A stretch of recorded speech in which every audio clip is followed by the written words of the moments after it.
আসসালামু আলহামদুলিল্লাহ আমাদের প্রবাসীদের জন্য অনেক বড় একটি সুখবর আমি এই কারণে বলবো যে বাংলাদেশ এম্বাসি রিয়াদে অবস্থানরত তারা ইতিমধ্যে ঘোষণা দিয়ে দিয়েছে, তাদের ফেসবুকে তারা পোস্ট দিয়েছে যে ই পাসপোর্ট সেবা কার্যক্রমটি চালু হচ্ছে এবং গত শুক্রবারে কিন্তু 13 সেপ্টেম্বর কিন্তু অবশেষে এই ই পাসপোর্টের কার্যক্রমের জন্য উদ্বোধন করা হয়েছে।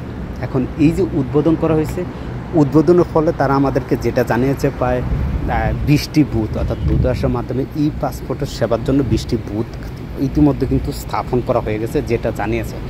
এখন কথা হলো আমাদের প্রবাসীরা যে এই যে ই পাসপোর্টটি করবে, এই ই পাসপোর্ট করতে হলে তাদেরকে কি লাগবে, কি কাগজপত্র প্রয়োজন বা কিভাবে কি করবে, এই বিষয়টি এখনও দূতাবাসের পক্ষ থেকে আমাদেরকে জানায় না। যেহেতু আমাদেরকে এখনও দূতাবাস জানায় না যে কিভাবে কি করতে হবে, কিভাবে আপনি কি ধরনের ডকুমেন্ট লাগবে, আপনাকে ই পাসপোর্টটি করতে হলে আপনার ভোটার আইডি কার্ডের প্রয়োজন আছে কি না, এই তথ্যগুলো এখনও তারা আমাদেরকে জানায় না। যদি এই তথ্যগুলো জানাইতো তাহলে আপনাদেরকে কিন্তু বিস্তারিত তথ্যগুলো আপনাদের মাঝে তুলে ধরতে পারতাম। যেহেতু তারা আমাদেরকে এই বিষয়গুলো এখনও নোটিশ করে নেই, তো সেক্ষেত্রে আপনাদেরকে অবশ্যই আরও কিছুদিন অপেক্ষা করতে হবে। কিভাবে কি করতে হবে সেই বিষয় আপনাদের মাঝে অবশ্যই বিস্তারিত তুলে ধরবো।